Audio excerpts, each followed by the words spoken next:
Family took out a $500K mortgage in my name. Pay for your sister. It's your duty. I smiled, but my name is Naomi Carter. I'm 29 years old. The day I found out my family had taken a $500,000 mortgage in my name, I didn't scream. I didn't throw the mail across my small Austin apartment. I just stood there in the quiet of my kitchen, a single sheet of paper trembling in my hand as the afternoon sun cast long shadows across the floor, and I smiled. It wasn't a happy smile. It was a sharp, brittle thing, a crack in the smooth facade I had maintained for 29 years. It was the smile of someone who finally understood the rules of a game she never knew she was playing. I already knew how the story would end, just not how sweet the silence would feel after. It started with a letter. It arrived on a Tuesday, tucked between a pizza coupon and a credit card offer. The envelope was thick and official, bearing the name Liberty National Bank. I almost tossed it, assuming it was junk mail, but a cold sense of unease made me stop. I slid my finger under the flap. I unfolded the letter, and the dense legal jargon swam before my eyes until they snagged on a string of numbers that felt like a punch to the gut.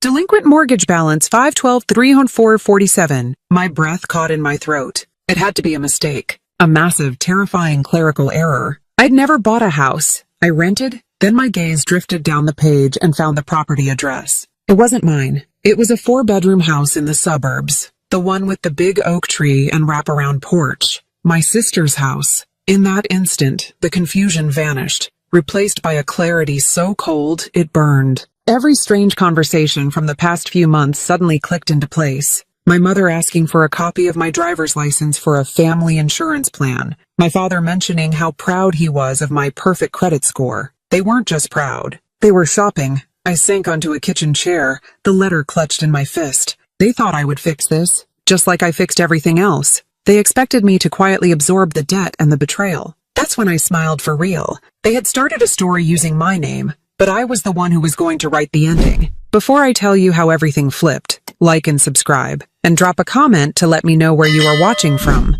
To understand how my family could do something so monstrous, you have to understand the universe they created. It was a solar system with only one sun, my sister Lauren. Everything and everyone else, including me, were just small rocky planets caught in her gravitational pull. She was the bright one, the social one, the one with the dazzling smile and the effortless charm that made people want to give her the world. My parents were her most devoted worshippers. In their eyes, Lauren could do no wrong. She was the future of the Carter family, a phrase my father would use at holidays, his chest puffed out with pride. I was the mechanic, the quiet, steady background character whose only job was to make sure the star of the show could always shine. My role was never spoken of, but it was reinforced daily through a series of small, life-altering transactions that I was taught to interpret as love. My entire life was a series of phone calls that began with a soft, loving tone that barely concealed the demand within. It was a masterclass in manipulation, and I was its most dedicated student.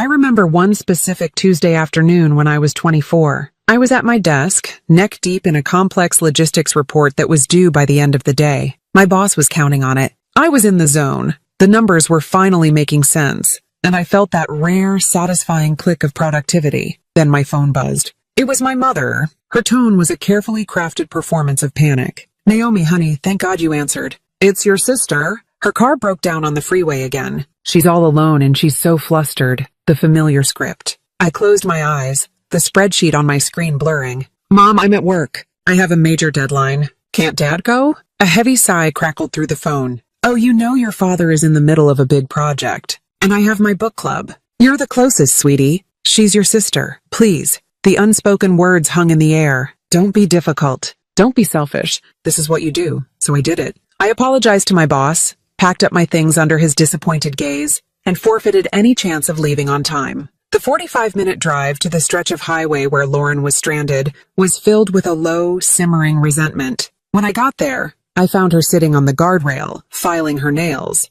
looking more bored than distressed. Her car, a trendy convertible my parents had bought her for her college graduation, was tilted at an awkward angle on the shoulder. "Took you long enough," she greeted me, not even looking up. "This is literally ruining my day. I'm going to be late for drinks with Ashley." There was no "thank you for leaving work." No, "I'm so glad you're here." Just the expectation that my time was a resource to be deployed at her convenience. I dealt with the tow truck driver, a gruff man who looked at Lauren's helpless act with unconcealed skepticism. I paid his fee with my credit card because, of course, Lauren's wallet was in her other purse. As we sat in the tense silence of my practical paid-for sedan on the way to her apartment, she complained about her stressful day. I just gripped the steering wheel. My own stress, my blown deadline, my boss's disapproval, an irrelevant footnote in the grand drama of her life. This pattern repeated itself in endless variations. A year later, it was the car insurance. I got a frantic call from Lauren on a Saturday night. Her voice was high-pitched with real panic this time. She had been in a minor fender bender, and when she went to exchange information,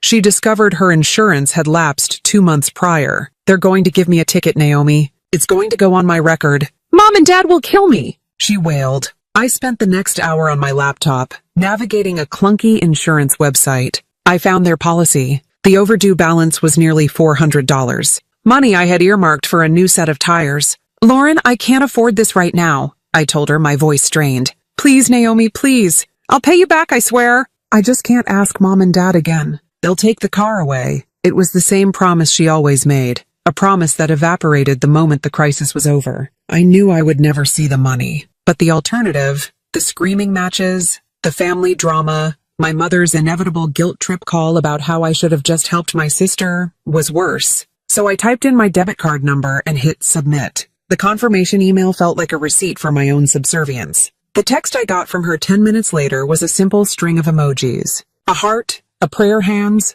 a smiley face. My $400, my new tires, my financial prudence was worth 3 tiny digital pictures. They called this love, this dangerous conditional affection that was given only in exchange for my utility. Their praise was a currency used to purchase my compliance. "You're so responsible, Naomi," my mother would say with a warm smile. "We don't know what we'd do without you." It was meant to be a compliment, but it always felt like a job description. This dynamic, this unspoken family hierarchy, became painfully clear as we moved into our late 20s. Lauren's life was a series of expensive abandoned hobbies, all funded by my parents. She was a photographer, then a jewelry maker, then a yoga instructor. Each new passion was celebrated, her lack of follow-through framed as a charming, artistic temperament. My life was the opposite. It was a straight line of logic and responsibility. I got a degree in logistics management, a field my father called boring but stable. I secured a good job,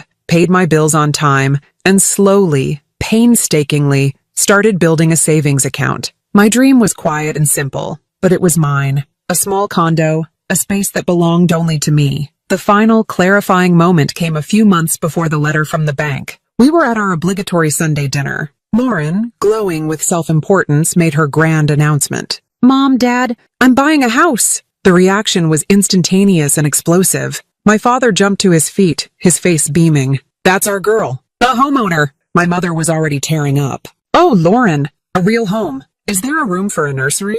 They spent the rest of the meal swiping through photos on her phone, oohing and aahing over granite countertops and a walk-in closet. No one asked the obvious question. How could she, with her sporadic income from a part-time job, possibly afford a house in the booming Austin market? The question was irrelevant. Her dream was manifesting, and in the Carter family, that was all that mattered. A few weeks later, emboldened by my own progress, I decided to share my news. "I've finally hit my savings goal," I announced, my voice a little unsteady. "I have enough for a down payment on a small condo near work." The enthusiastic chatter died instantly. My father set his fork down and looked at me over the rim of his glasses, his expression unreadable. My mother's smile became a tight, thin line. "Oh, honey," she said, and I braced myself for the gentle disappointment that always preceded a lecture. "That's practical. But are you sure now is the right time to be thinking only of yourself?" The question was so absurd I almost laughed. "What do you mean, only of myself?" "Well," she continued, carefully folding her napkin in her lap, "your sister is going to have so many new expenses. A house is a huge responsibility. She'll need help. Family has to be a priority. Being selfish just isn't a good look on you, Naomi." Selfish. The word hung in the air, thick and suffocating. My years of disciplined saving, of working overtime, of sacrificing small pleasures to build a future for myself, that was selfish. But Lauren, diving headfirst into a massive financial obligation she couldn't possibly manage on her own, was a hero. I looked from my mother's disapproving face to my father's silent endorsement, and the last piece of my denial crumbled. They didn't see two daughters. They saw an asset and a liability, a star and a stagehand, and a stagehand doesn't get her own spotlight. Her only job is to make sure the star's light never ever dims. The betrayal didn't start with a forged signature on a mortgage document. It started decades ago, in a quiet, unspoken contract that stated my life would always be secondary to hers. I just hadn't been brave enough to read the fine print. The truth, when it finally revealed itself, was not a single shocking revelation, but a series of cold, hard facts laid out on paper. After the initial numbness from the letter wore off, a frantic energy took over. I spent the next 2 days on the phone, navigating the bureaucratic labyrinth of Liberty National Bank. It was a special kind of hell. A circular journey through automated menus and indifferent customer service representatives. I was transferred from department to department, put on hold for what felt like hours, listening to a tinny, distorted version of a classical song that will now forever be linked in my mind with utter despair. Each person I spoke to treated me with a thinly veiled suspicion, as if I were the one trying to pull a scam. My voice grew hoarse from repeating the same sentence over and over. My name is Naomi Carter, and I have never opened a mortgage with your bank. Finally, after threatening to report them to a regulatory agency, I was transferred to the fraud department. A weary-sounding manager named Ms. Albright, her voice devoid of any emotion, listened to my story with a sigh. It was clear she had heard it all before. I will email you the complete loan application and the signed closing documents for your records, she said, her tone suggesting this was a tiresome but necessary part of her job. When the email arrived, my hands were shaking so hard I could barely click the mouse to open the attachment. A multi-page PDF document appeared on my screen, and a wave of nausea washed over me. It was my entire financial life, stolen and repackaged for their convenience. My full name, Naomi Catherine Carter. My social security number, my date of birth, my employment history at the logistics company, my exact salary, my assets, all correct. They had taken the very foundation of stability I had worked so hard to build, brick by painful brick, and used it to construct their castle of lies. The violation was so intimate, so profound. It felt like they had peeled back my skin and taken my bones. Then I scrolled to the signature page, and there it was. My name, signed in a confident, flowing script. It was an excellent copy, almost perfect. Lauren had always been good at art. Her drawings praised and framed while my stick figures were politely ignored. She had a talent for mimicry, but they had made one crucial damning mistake. One small, arrogant detail they had overlooked. I am left-handed. My signature has always had a subtle, backward slant, the natural result of pushing a pen across a page rather than pulling it. It's a small quirk, something only a person who had watched me sign my name 1,000 times would know. The signature on this document was perfectly upright, with the confident, right-handed flair of my sister. It was a perfect forgery, but it was forged with the wrong hand. My eyes darted to the date printed next to the signature line. October 26th, 2 weeks after my 27th birthday. My blood ran cold as the memory of that night came flooding back with sickening clarity. My mom and Lauren had insisted on taking me out for a fancy birthday dinner at a restaurant I couldn't afford. It was highly unusual. My birthday was usually an afterthought, marked with a quick phone call or a belated card. But that night, they had been a whirlwind of affection, attentive and celebratory. Lauren wore a new dress, and my mother was all smiles, telling the waiter it was her wonderful, responsible daughter's special day. I remembered my mother raising her wine glass, the crystal clinking. "A toast to Naomi," she had announced, her voice loud enough for the nearby tables to hear. To a year of new beginnings and wonderful surprises. Lauren had hugged me then, her cheek warm against mine, the scent of her expensive perfume enveloping me. "Happy birthday, big sis," she'd whispered. "I hope this year brings you everything you deserve." I had felt so loved that night, so seen. I had allowed myself to believe, for a fleeting moment, that our fractured relationship was healing, that they were finally starting to value me as a person, not just as a function. Staring at the date on the forged document, I realized the whole evening had been a grotesque piece of theater. The new beginning they were toasting wasn't mine.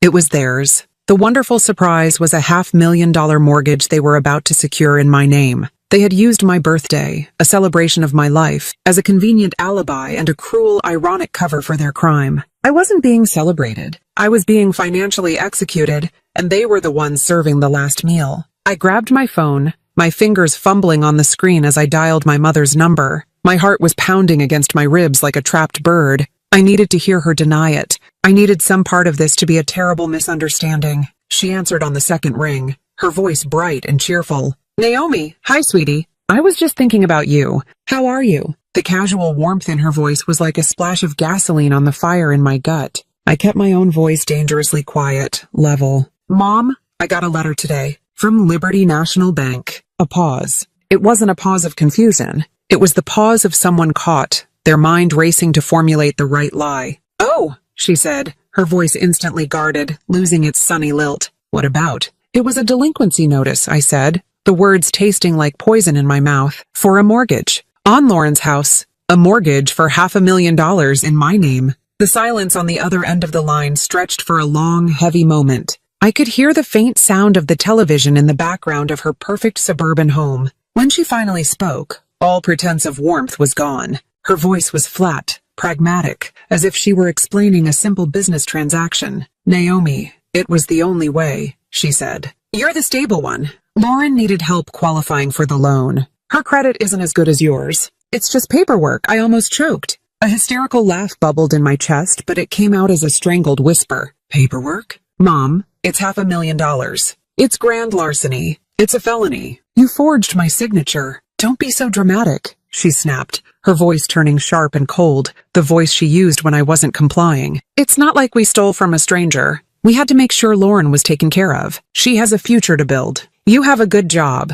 You can handle it. It's what families do for each other. The calm, rational way she said it was what truly broke me. There was no remorse, no guilt. Just a chilling, unshakable sense of entitlement. They believed they had the right to do this. Handle it? My voice was trembling with a rage so deep it scared me. You've destroyed my future. My credit is ruined. I will never be able to buy a home of my own. You've saddled me with a debt I could never repay in 100 lifetimes. For her, it's your duty, she said, her voice hard as ice, delivering the final killing blow. Family helps family. And then she hung up. I stared at my phone, the dial tone buzzing in my ear. The silence was deafening. The truth was finally brutally clear. In my family story, I was not a character. I was a plot device, a tool to be used to advance the life of the real main character, my sister. And when the tool had served its purpose, it was to be put away without complaint. My only purpose, my duty, was to be used. For the next 2 weeks, my world shrank to the 4 walls of my apartment.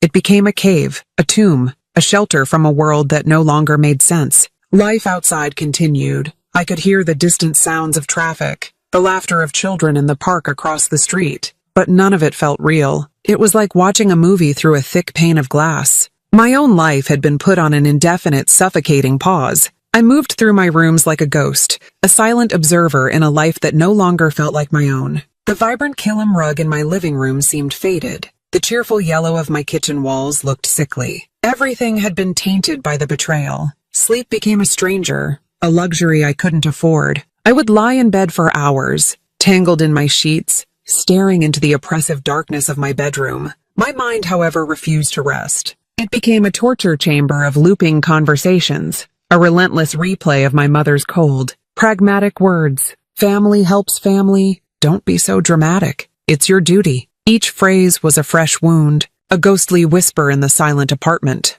reminding me that the people who were supposed to be my safe harbor were the ones who had steered my ship directly into the rocks.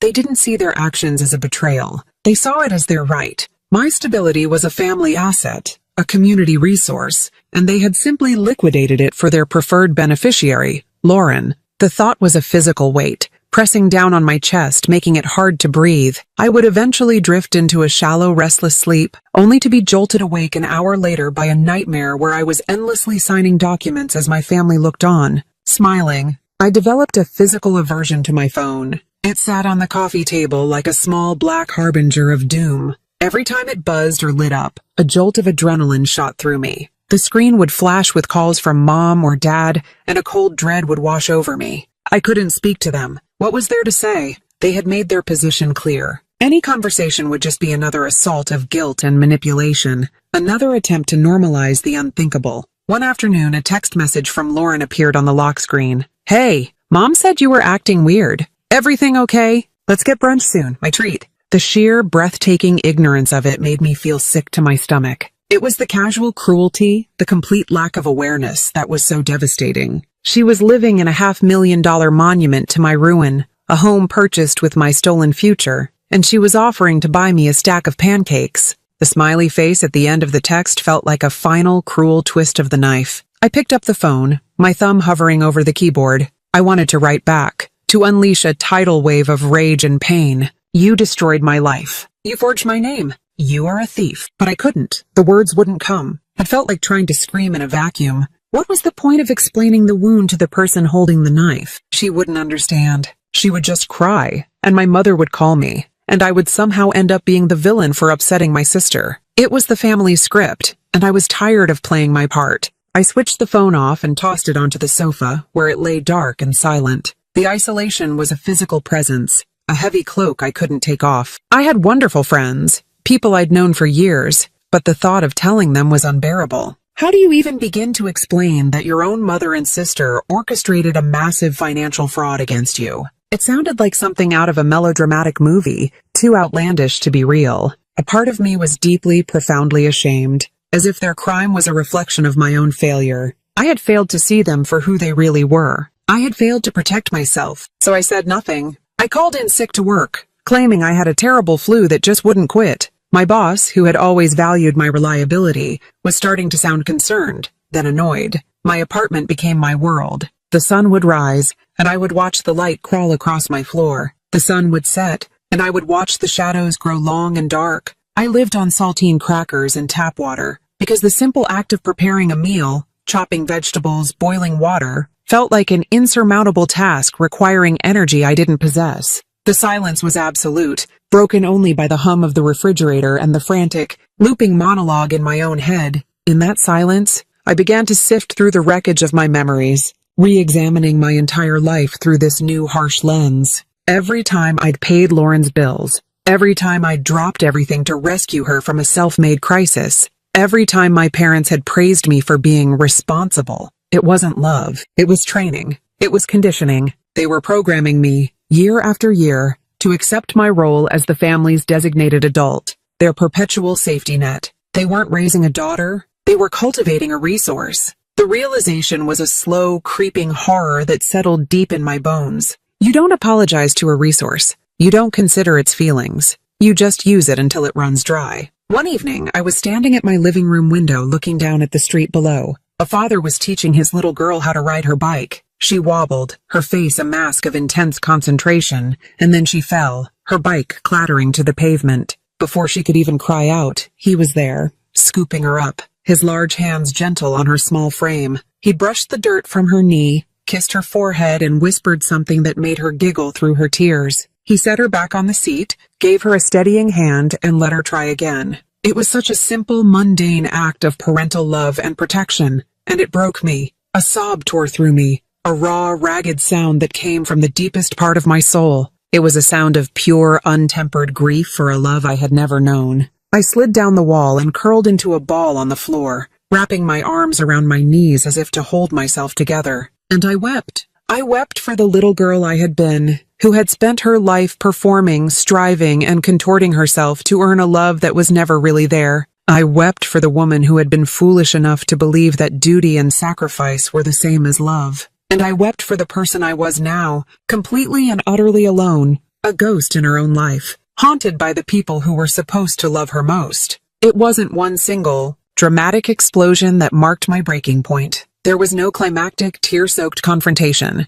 There was no moment of righteous fury where I smashed a framed family photo against the wall. It happened on a quiet Tuesday morning, exactly 15 days after I received the letter from the bank. The catalyst was not a shout, but a whisper. The quiet, digital chime of a notification from my phone. It was the mundane, bureaucratic nature of it all that finally pushed me over the edge. The morning started like all the others in the preceding 2 weeks. I woke up with a dull headache, the familiar result of a shallow, dream-plagued sleep. The stale taste of anxiety was in my mouth. I swung my legs out of bed and the room felt tilted, unsteady. I moved through my silent apartment like an automaton, my actions devoid of thought or purpose. I stared at my reflection in the bathroom mirror and saw a stranger, a pale woman with dark circles under her eyes that looked like bruises. I went to the kitchen, filled a glass with water, and stared out the window at the same unchanging view. Another day stretched before me. a vast, empty expanse of time that I had no idea how to fill.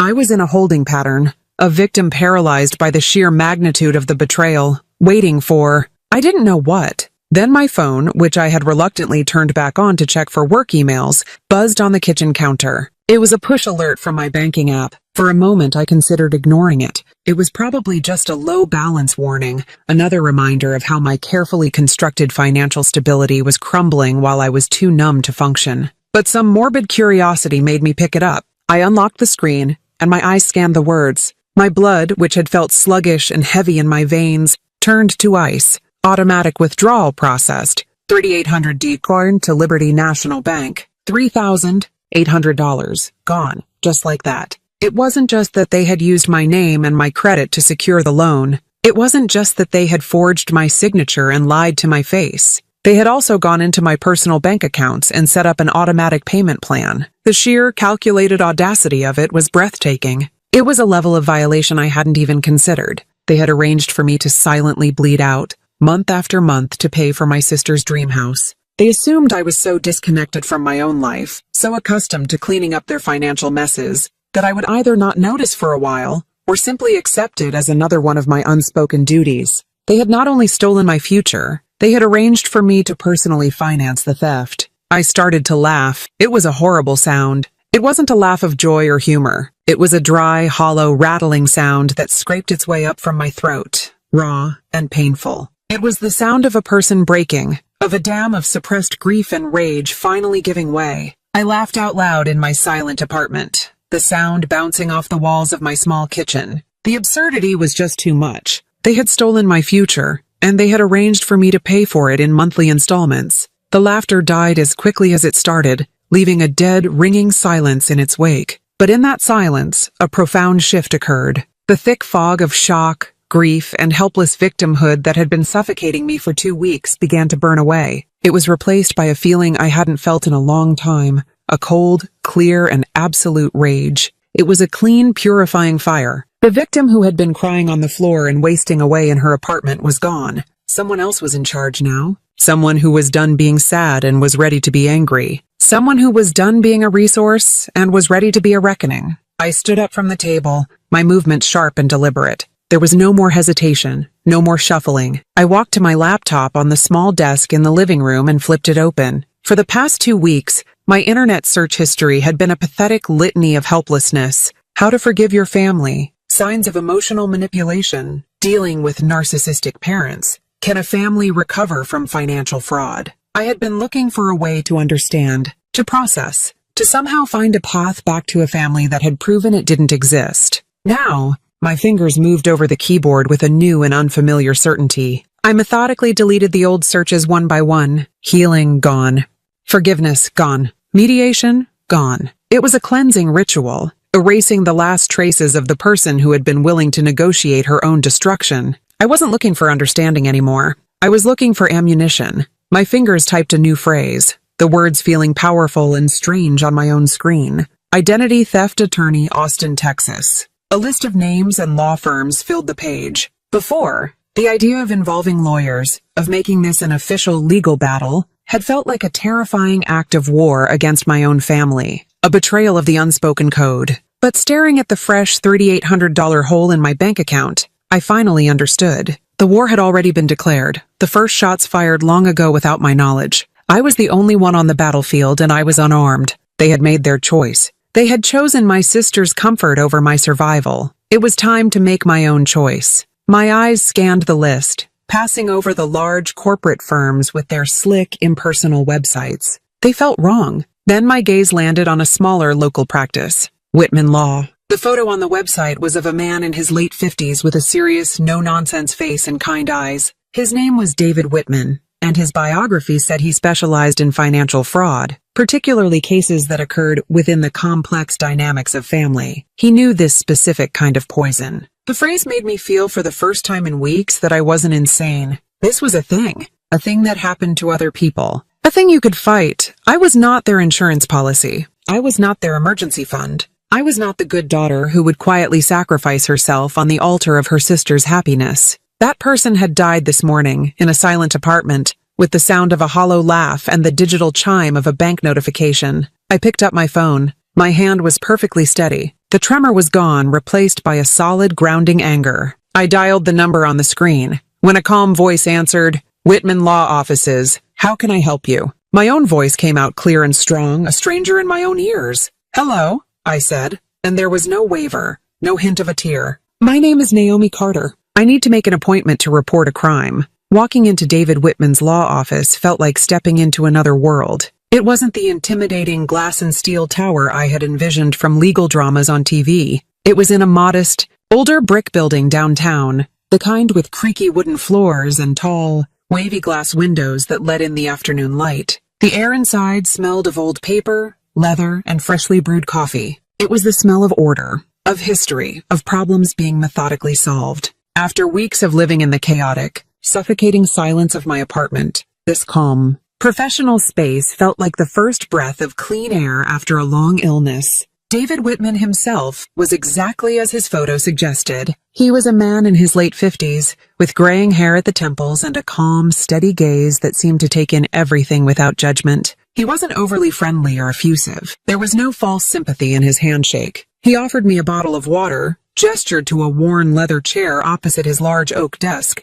and got straight to the point. "Tell me what happened," he said, his voice even and direct. So I did. For the first time, I said all of it out loud to another human being who wasn't part of the poison. I laid out the whole ugly story, from my role as the family fixer to the golden child worship of my sister Lauren. My voice was shaky at first, but as I spoke, a strange strength began to build. The act of giving words to the betrayal, of structuring it into a coherent narrative, made it feel less like a monstrous, all-consuming fog, and more like a problem that could be examined and perhaps solved. I told him about the birthday dinner, the toast to new beginnings, and finally I told him about the letter from the bank. I slid the folder I had brought across the polished wooden table. It contained everything: the delinquency notice, the copies of the loan application, and the forged signature page. He picked up the documents, his movements deliberate and efficient. He didn't offer any comforting murmurs or shocked gasps. He simply read, his expression unreadable. He flipped through the pages like a surgeon reviewing a patient's x-rays,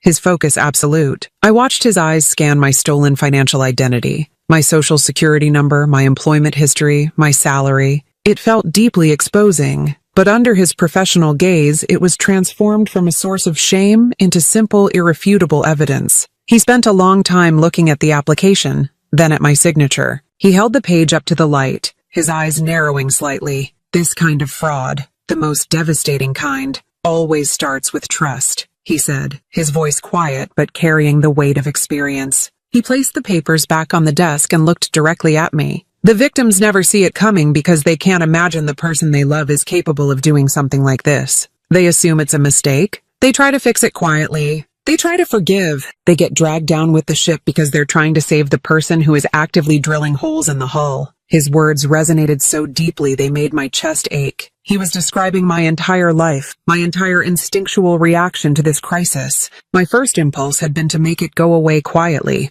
to absorb the damage. He tapped a finger on the signature page. "They traced you," he said, not as a question, but as a statement of fact. "Someone close, someone who has seen you sign your name hundreds, maybe thousands of times. Someone who knew your handwriting well enough to mimic it, but not well enough to understand the mechanics of how you form the letters." I just nodded, my throat too tight to speak. The validation was so powerful it almost brought me to tears. He saw it. He saw the truth. I wasn't crazy. I wasn't being dramatic. I was a victim of a calculated crime. "My sister," I finally managed to whisper. He nodded slowly, his gaze never leaving mine. I assumed as much. He leaned back in his chair, the old leather creaking softly. He steepled his fingers, looking at me with an intensity that was neither kind nor unkind. It was the look of a man assessing a situation, weighing the costs. "Here is what you need to understand, Naomi," he said, his tone serious. "If we move forward, there is no going back. The path you've been on your whole life, the one where you absorb the damage to keep the peace,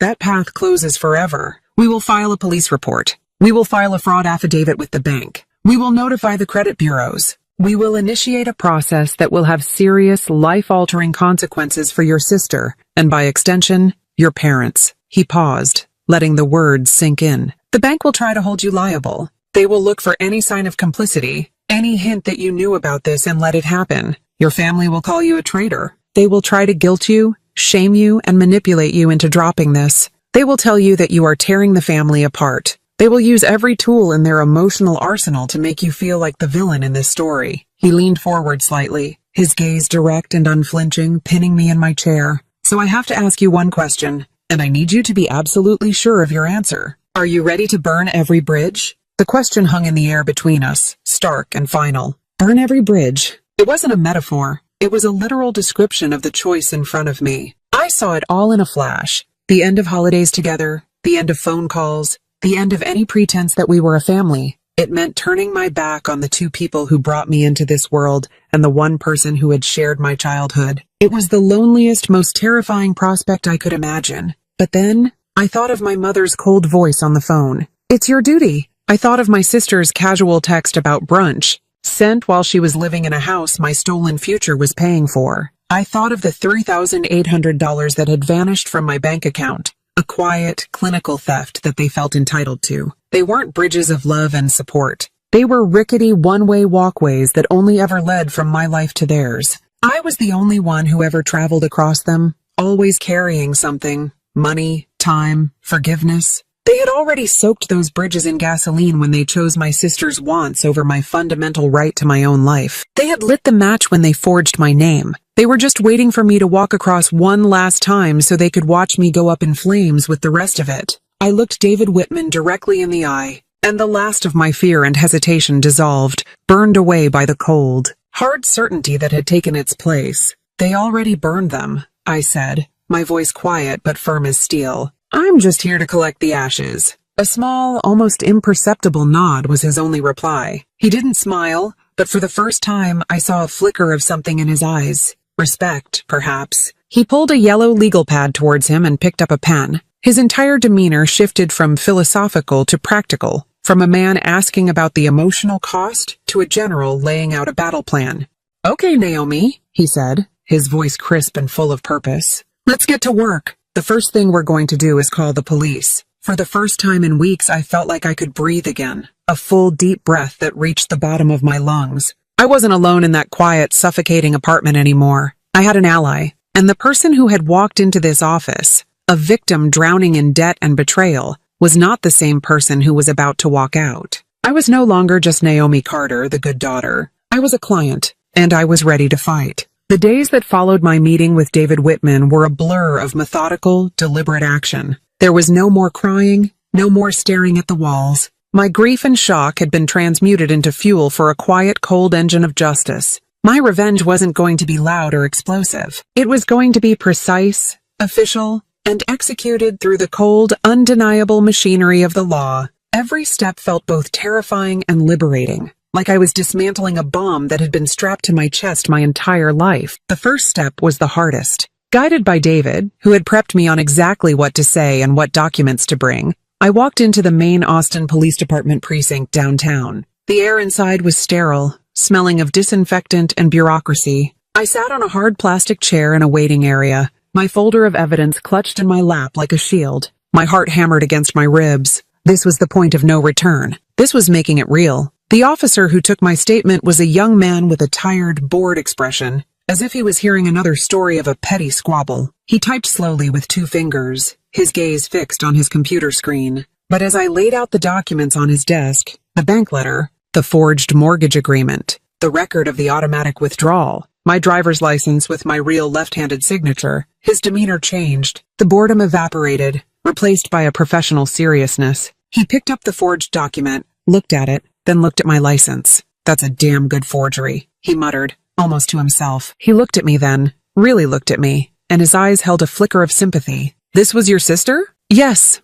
I said, my voice not wavering. He shook his head slightly and went back to typing, his fingers moving much faster now. He asked me a series of questions in a calm, procedural tone. Was I willing to testify? Yes. Did I give them permission to access my information? Yes. Did I want to press charges? Yes. When he was done, he handed me a slip of paper with a case number on it. That number felt like a physical object, a shield I could hold. It was official. It was real. I had told the truth to an authority figure, and he had believed me. I walked out of the police station into the bright Texas sun, feeling lighter than I had in years. The next steps were a flurry of emails and certified letters, all handled by David's office. He was my firewall. He drafted a formal fraud affidavit, which I signed and had notarized. He sent it, along with the police report number, to Liberty National Bank's legal department. He contacted the 3 major credit bureaus, Equifax, Experian, and TransUnion, and placed a fraud alert on my accounts, officially disputing the fraudulent mortgage that had appeared on my credit report.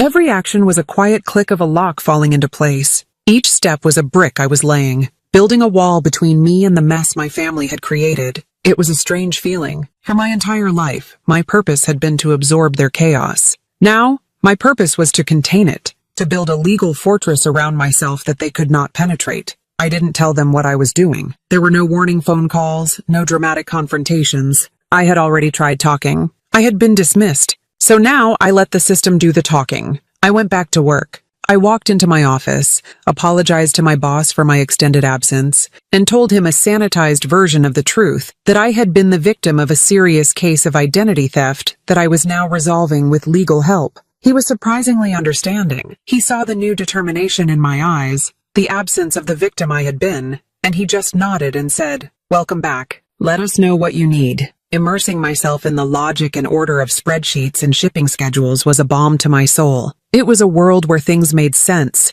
where actions had predictable consequences. The silence from my family lasted for 2 weeks. Then the earthquake I had started sent its first powerful tremor. I received a letter in the mail, again from Liberty National. This time, the envelope didn't fill me with dread. I opened it with a steady hand. It was short and formal. It stated that, pending the outcome of their internal and the ongoing criminal investigation, the mortgage account under my name had been officially frozen. All automatic withdrawals were permanently suspended. They also informed me that, as per their protocol in a criminal fraud case, the foreclosure process on the property had been initiated. I read the letter 3 times, letting the words wash over me. Suspended, frozen, foreclosure. The bleeding had stopped. The $3,800 they had stolen from me would be the last dollar they ever got. A wave of relief so profound it made me dizzy washed over me. It wasn't joy, not yet. It was the feeling of a heavy weight being lifted from my chest, allowing me to finally take a full, deep breath. It took another week for my family to feel the aftershock.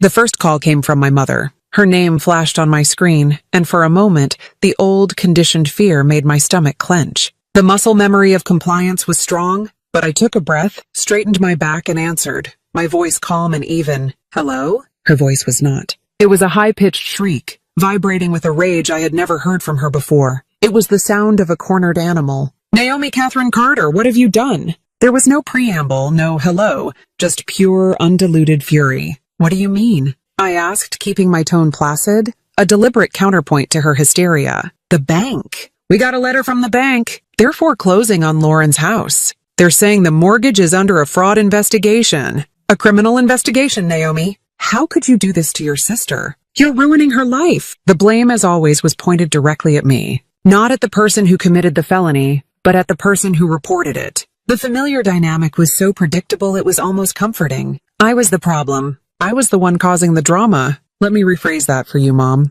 I said, my voice dangerously soft. "The question isn't how could I do this to her. It's how could I stop her from continuing to do this to me. You are tearing this family apart," she screamed into the phone. Her voice was cracking now, breaking under the weight of her own panic. The consequences were finally real. They were no longer an abstract problem for good, stable Naomi to solve. The consequences had arrived at her doorstep in a certified letter. I thought of all the years I had spent absorbing their chaos, fixing their mistakes, and managing their emotions. I thought of the sleepless nights, the anxiety, the quiet resentment I had swallowed down to keep the peace. The peace was never real. It was just the absence of their problems. "No," I said, and the single word was filled with a finality that silenced her mid-rant. "You did. You tore this family apart a long time ago when you decided I was a bank account, not a daughter. You tore it apart when you toasted to my future while you were actively destroying it." I paused, letting the truth of that statement hang in the heavy air between us.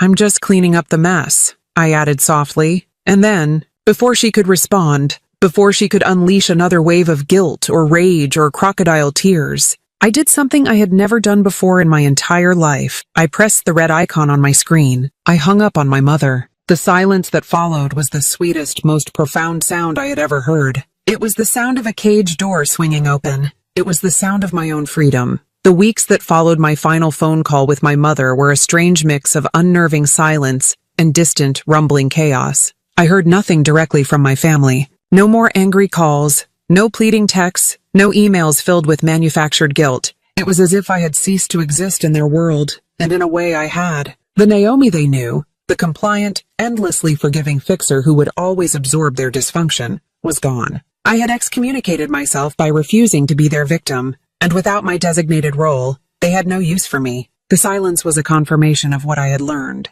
My presence in the family was conditional upon my utility. News of the fallout reached me in fragments, through the small-town gossip mill that inevitably connects all suburbs. An old acquaintance from high school, a woman named Sarah who I hadn't spoken to in years but was connected to on social media, sent me a tentative message. "Hey Naomi, weird question and feel free to tell me to buzz off, but is everything okay with your sister? I live a few streets over from her and there's a foreclosure notice on her front door. Hope you're all okay." My fingers hovered over the keyboard. The old me would have felt a surge of shame, a desperate need to protect the family's image. The old me would have lied, crafting a vague story about a job loss or a temporary setback. The new me felt a calm detachment. I typed back a simple, honest response. "It's a complicated situation. Thanks for your concern." I didn't need to explain or defend. The truth has a way of seeping out, especially when it involves something as visible as a 4-bedroom house in a manicured neighborhood, where appearances are everything. 2 months after I filed the police report, the House of Lies collapsed completely. The foreclosure was finalized. Lauren's dream life, funded by my stolen future, was officially over. I saw the pictures online. One day, her address was a happy Zillow listing with sunny photos of her perfectly staged furniture. The next, it was a grim bank-owned property listing. The photos were of empty, echoing rooms. The granite countertops where she'd entertained her friends looked cold and sterile. The spacious living room where my parents had probably beamed with pride was just a hollow, beige box. The dream had been repossessed. The same neighbors who used to admire Lauren's seemingly effortless success and her brand new SUV now watched as a budget-moving truck pulled up to her curb. There was no grand exit, just a quiet, shameful retreat in the middle of a Tuesday. Sarah messaged me again. "OMG, your sister is moving out. The whole neighborhood is watching. People are talking." The whispers started as speculation. "Financial trouble," some said. Then, as the details of the fraud investigation began to leak, the whispers grew into a more defined, more scandalous story. "A family dispute," others murmured. Finally, the ugly truth began to take shape. Forged documents, an identity theft claim, a criminal investigation. The story was too juicy, too dramatic to stay hidden for long. Lauren, the golden child who had always floated through life on a cloud of charm and privilege, was now the subject of neighborhood gossip. Her perfect image was shattered. Then my father called. It was the first time I'd heard his voice since before the letter had arrived. He didn't yell like my mother had. His approach was different, more insidious. He tried to sound noble like the calm, rational patriarch trying to mend his broken family. "Naomi," he began, his voice low and reasonable, the tone he always used when he was about to explain why I was wrong about something. "This has all gone too far. Your mother is a wreck. She can't sleep. And your sister is devastated. Her life is ruined." I waited, saying nothing. I refused to fill the silence, to make it easier for him. "We can fix this privately," he continued, his voice taking on a tone of magnanimous authority, as if he were offering me a generous deal. "You can withdraw the police report. It's not too late. You can tell the bank it was all a misunderstanding. We can work out a payment plan, all of us together. There's no need to involve outsiders in our family business." Outsiders. The word was so telling. The police, the lawyers, the bankers, they were the outsiders. He still couldn't see it. He couldn't understand that he, my mother, and my sister were the ones who had made me an outsider in my own family. They had drawn a tight circle around the three of them, and their actions had placed me firmly on the other side of it. "There is no we anymore, Dad," I replied, my voice as calm and steady as a frozen lake. "And this stopped being family business the moment you decided to commit a felony using my name." "Don't use that word," he said, his voice rising in frustration,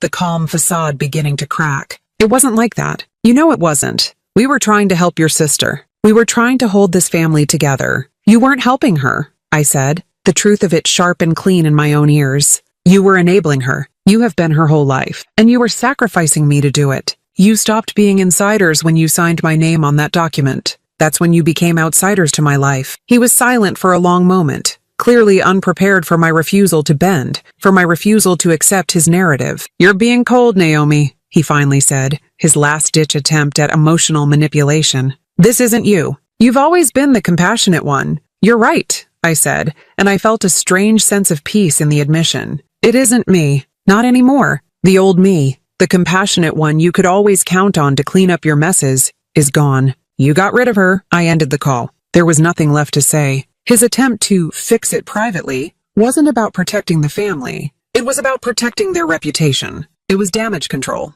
But the damage was done, and the truth was out. The final nail in the coffin of their public image came a week later. The local paper, a small community weekly that usually covered town hall meetings and high school football games, ran a short piece in the business section. It was a general interest story, an interview with a financial planner about the rising cases of financial fraud within families, talked about the dangers of sharing personal information and the legal ramifications of forging documents for loans. They didn't print our names. They didn't have to. But they mentioned a recent notable local case involving a large mortgage in the North Austin suburbs that had ended in foreclosure and a criminal investigation. Everyone in our town, everyone who knew the Carters and their 2 daughters, knew exactly who that story was about. The shame was no longer a private matter, whispered between neighbors. It was public knowledge printed in black and white. Their carefully constructed image of the perfect, successful family had crumbled into dust, and I hadn't raised my voice once. I had simply told the truth, quietly and officially, and let the consequences unfold like a slow, unstoppable earthquake. A year can change everything. 12 months after my final, chilling phone call with my father, the legal dust had finally settled. The criminal investigation had concluded, finding Lauren fully responsible for the fraud. My lawyer, David, had explained my options. I could push for the harshest possible penalties, which could include jail time. The thought was tempting for a fleeting, vengeful moment. I imagined her in a prison jumpsuit, finally facing a consequence she couldn't charm her way out of. But when it came down to it, I found I didn't want revenge. I just wanted it to be over. I wanted peace. I informed the prosecutor that I did not wish to see my sister incarcerated. In the end, she received a felony conviction that would follow her for the rest of her life, a court order for restitution that I knew I'd never see a penny of, and a 5-year probation sentence. Her financial reputation was completely destroyed. The bank, in a formal letter, officially released me from any and all liability for the fraudulent mortgage.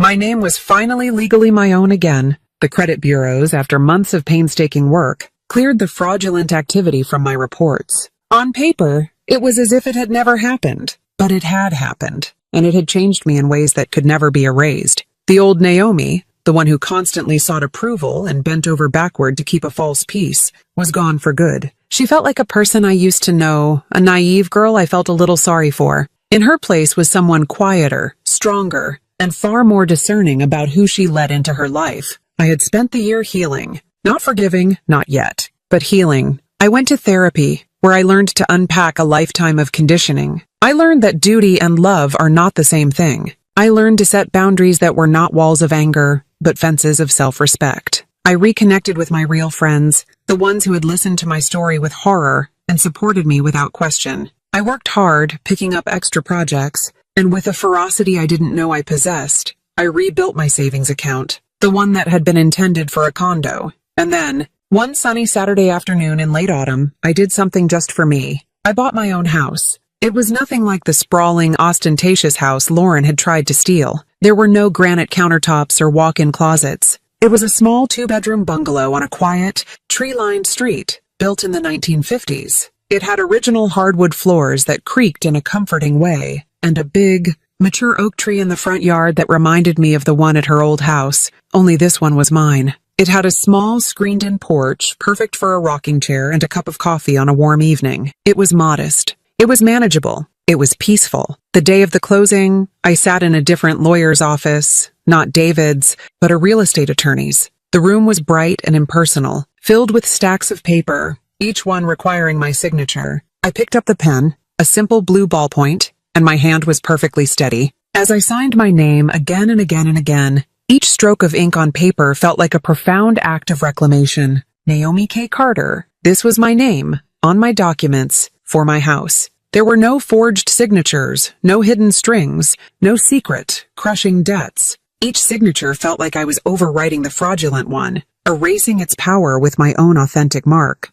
When I was done, the attorney smiled and slid a small, plain envelope across the table. Inside were the keys. They were simple brass keys on a plain silver ring, but they felt as heavy and significant as a crown. I walked out into the sunshine, got in my car, and drove to my house, my home. I stood on the small concrete porch for a long time before putting the key in the lock. The click of the tumbler turning was the most satisfying sound in the world. Inside, the house was empty. The rooms echoed with every step I took on the wooden floors. But it wasn't an empty, lonely feeling. It was the emptiness of a blank canvas. It was the quiet of possibility. It was a future I would build myself, on my own terms. I walked through the living room, into the small kitchen with its retro yellow-tiled counters, and looked out the window at my backyard. A real backyard, with a small patch of grass and a place for a garden. I leaned against the counter and I didn't smile, not a big performative smile. It was just a small, quiet lifting of the corners of my mouth. It was the feeling of peace settling into my bones.